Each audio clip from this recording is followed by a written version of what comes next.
sir. An author. Which author? Any author, sir. But there is no author here. We are rehearsing a new play. So much the better then. So much the better, sir. We could be a play. You're right. Listen to her. Shut up. Listen to her. Yes, but if there isn't any author, unless you'd like to be the author. You people try to be funny here. No. Why do you suggest such a thing? On the contrary, what will bring to you is a terrible and grievous drama. But who are they? What do you want? Making what isn't true seem true without having to, just for fun. Isn't it your function to give life on this stage to imaginary characters? Yes. So you think ours is a profession of lunatics? Let me tell you something, my dear sir. The actor's profession is the most noble one. Yes. And it is our very boast. We, on these very boards, have given life to immortal works. Oh, yes! There you are. Well, that's it. Exactly. To living beings. To beings who are more alive than those who breathe or wear clothes. Less real perhaps, but truer. You see, we are in complete agreement. We are. But we were born as characters and as much alive as just you see us. And I repeat, we carry within ourselves a terrible and grievous charm. That's so As you can use for yourself from this woman in black. My God, what a show, man! Shut up! Get them out of here! Get them out! You go away! We've got work to do! No, listen. See. Just cannot go around playing practical jokes like this. Believe me, sir, we really are 6 characters and very, very interesting. But we've been cut adrift. Yes, that's it. We have been cut adrift. In the sense, you understand that the author who created us as living beings either couldn't put us materially in the world of art. Listen, let's put this drama on at once. Then you'll see that at a certain moment, when this little darling here, dear little darling, my poor little darling, when God suddenly takes away this child from her poor mother, and that imbecile there does the stupidest of all stupid things, like the idiot he is. And then you shall see me run away. Oh yes, I shall run away. And oh, how I'm longing for that moment to come. After all, the very intimate things that have happened between him and me. I can't remain any longer with these people, having to witness my mother's anguish because of that queer fish there. Look at him. Just look at him. How indifferent, how frigid he is. Because he is the legitimate son. He despises me. She despises him. He despises that dear little creature. Because you're bastards. Do you understand? Because you're bastards. And he looks down on this poor woman. He refuses to recognize her as his mother. This poor woman, who is the mother of us all. But he looks down on her as if she were only the mother of us 3 bastards. Please, in the name of these 2 children, I beg you, sir. Oh my God! Quick! A chair for this poor woman. Get her a chair. Has she fainted or something? Are you alright? Look at her. No!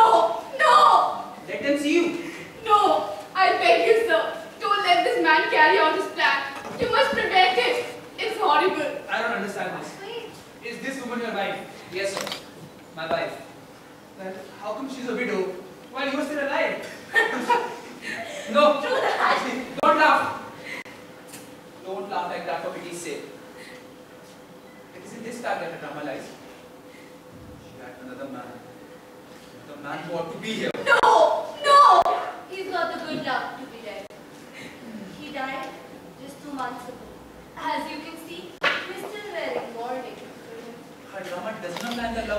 men for whom she is capable of love could feel nothing. Her drama lies, in fact, in these 4 children. Children of the 2 men that she had. Did you say that I had them? Do you dare to say that I had those 2 men? To suggest that I wanted them? It was his doing. He gave him to me. He forced him on me. He forced me. He forced me to go away with that other man. It's not true. Not true? It's not true.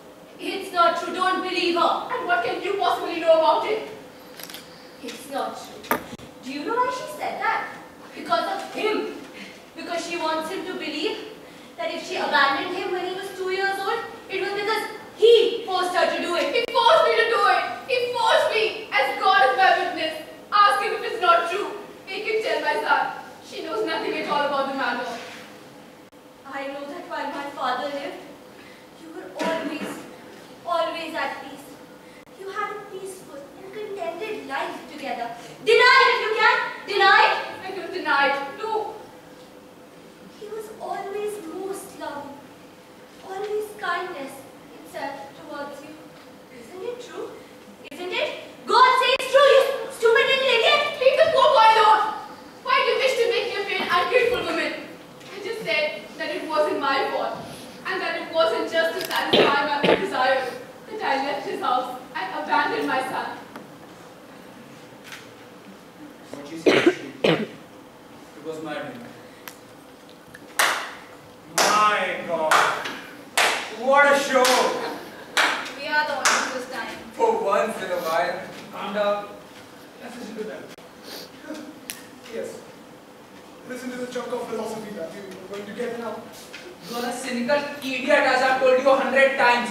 You see, mostly because of this expression that I've discovered in my own defense. Yes. Words. Words. Yes, words. Words. Give consolation to us. To every one of us. When we are confronted by a situation for which we have no explanation. Consolation of finding a word that tells us nothing. Gives us peace. And dulls our sense of remorse too. Yes, that above all. Dulls our sense of remorse? No, it's not true. It wasn't in the words alone that I quieted the remorse within me. No. You did it with a little money as well.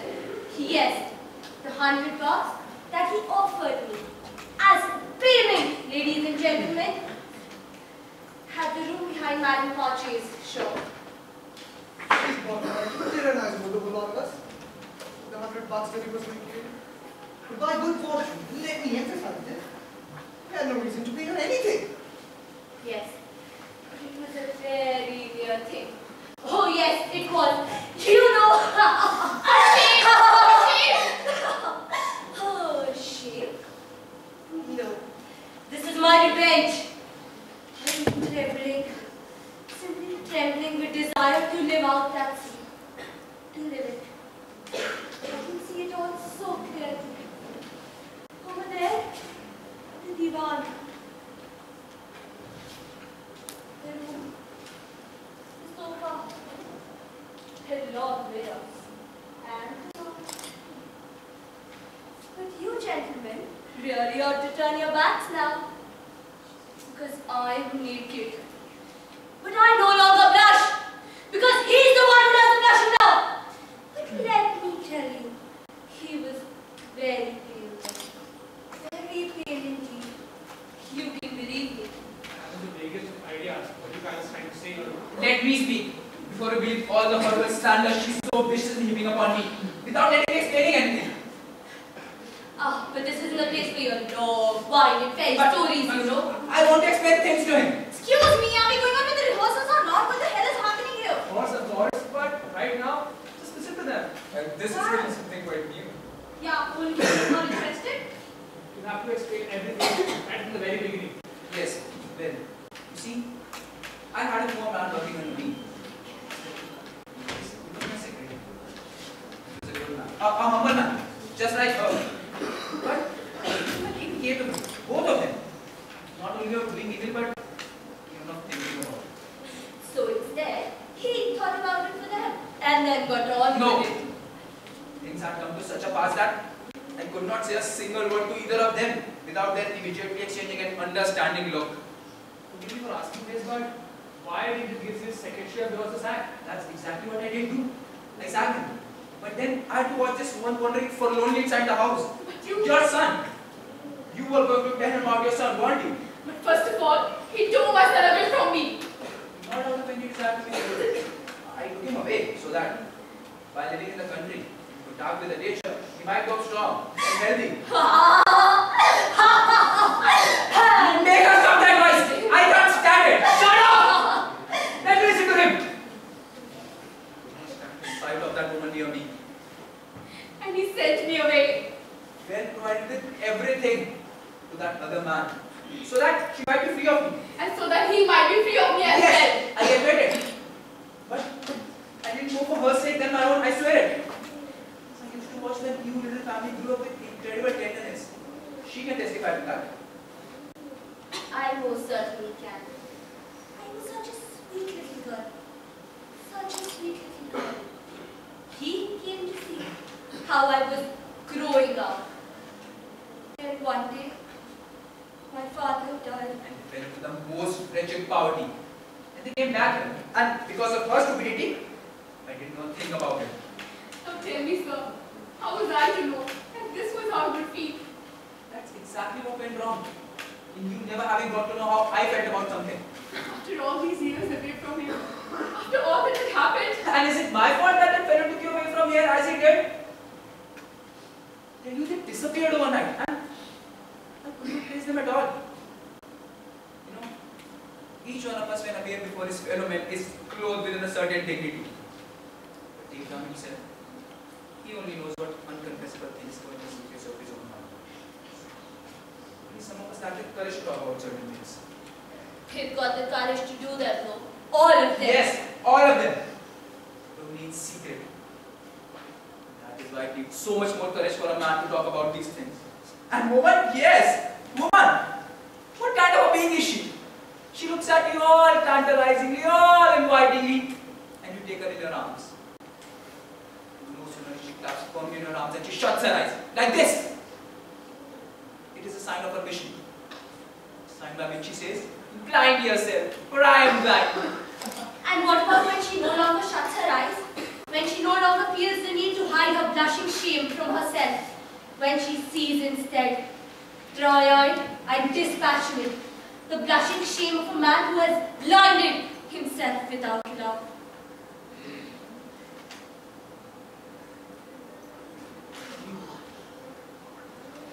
Sir, now you think.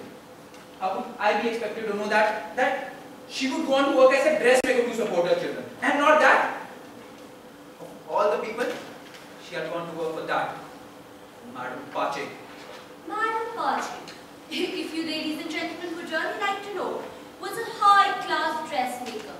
On the surface, she did work for the best sort of people, but she arranged things so that these fine ladies could act as a screen without prejudice to others who are only so-so. believe me, it never entered my mind for one moment that old hag gave me work because she had an eye on my daughter. Mommy, do you know what that woman used to do when I took her back the work that my mother had done? She pointed out to me how the work had been ruined by giving it to my mother to sew. And so you see, I had to pay for it. All this while, this woman was thinking that she was sacrificing herself by sewing all night at Madame Pache's. And it was at Madame Pache that one day you met. Him. Yes, him. And old Clive. Now there's a scene for you to put on. Absolutely superb. With her, the mother arriving. Almost in time. No! In time. In time. Fortunately, I recognized her in time and I took them all back home with me. Now do you understand what the situation is like? She, just as you see her, and I. And this is what I most strongly feel about. And as you can see, the drama requires a tremendous value from this concept. And then the disposition of others. His. Oh, leave me alone. I've got nothing to do with all this. What do you mean you have got nothing to do with all this? I've got nothing to do with it. I don't want to have anything to do with it. Because you quite well know I wasn't meant to be mixed up in all this with the rest of you. common. That's what we are. And he is a fine gentleman. But he knows the harm that he's done me. But I'm done. You. Yes, you would saw your father and him a prostitute. We were invaders who had come to disturb the kingdom of his legitimacy. It's all very easy for them. It's a fine sport. Not them ganging up against me. But just imagine the position of a son whose fate it is that one fine day, while he's sitting quietly at home, he sees a random impudent and brazen young woman who comes asking for his father. And heaven knows what her business is with him. And finally, he sees her treating her father in a very equivocal and very much to the point manner, asking him for money. In a tone which leads you to suppose that he has no choice. He has no choice, but he has an obligation to pay her. As indeed I have. It's an obligation I owe your mother. What would I know about that? When I haven't seen or even heard of her. For me, she just turns up one day to bring with this little boy and this girl along with her. And they come to me and they say she is your mother too, you know. Believe me, I'm a dramatically unrealized character. I do not think at all comfortable with that happening, so please leave me out. But it's just because you are like that. What do you know about it? What do you know what I'm like? What have you a bother? I admit it. But isn't this a dramatic situation in itself? This aloofness of yours, which is so cruel to me and your mother. Look there, she's crying. Like a fool she is. Excellent. Brilliant, I tell you. I found this all very interesting. But without an author, maybe I could give you the rest of No. Listen here. You be the author. Me. Yes, you. Why not? It will be quite sufficient if you make a rough sketch out of it and then have a run through. It's a tempting offer. You not go at it. Well, you've got a character like me. Quiet. Let us go to my office. We can discuss all this. You guys can take a break. Make sure they're back on time. Come, let's go. What the hell is going on? This is utter madness. I don't understand these people. Let's see what's there for us.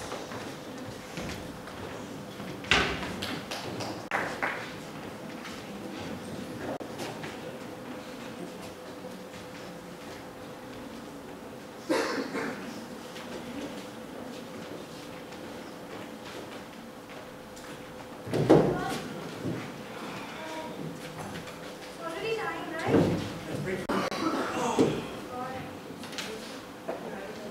God supposed to come on time and he's early. Here he is. So, let's get started. Right now, we're having a rehearsal with him. You guys can observe. What are we going to do then? Right now, just observe. Later, we'll refer the characters as these. You, the son. You, of course, the stepmother. That's obvious. Oh, what? What did you say? That woman there. Me. What's making you laugh? You know what? Nobody has ever dared to laugh at me like that before. I'm sorry. Forgive me. I'm sorry. You should feel yourself honored to be played by this woman girl. That woman there, to be precise. I'm sorry, but my remark wasn't meant as a criticism of you. I was just, how do I put it? I was just thinking about myself because I don't feel you. Yes, see, that's the point what I want to do. Yes. All that we express. What do you mean by that you express? You think that everything have here, something have inside you? Yes, why? Aren't even the things that we express our own? Of course they aren't. Things that you do here become material for my actors. With body and form, voice and gesture. Perhaps. This, But what about our voices? What about our gestures? makeup and remedy, all that, as far as your looks are concerned. And your voices, here in theatre, you guys cannot exist. It's actor who plays you. Let them be the end to all conversation. Good. Now, the first scene between the young lady and Madam Pace.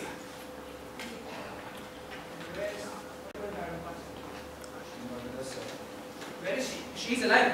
She's alive too. Where is she?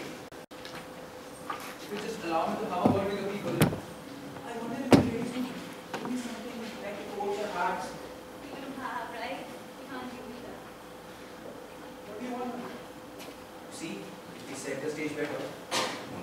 not be attracted by the things of her trade and perhaps appear among us. Look! Look! Here she is. Here she is. It's Madam Pace! What did I tell you? What sort of a game do you call this?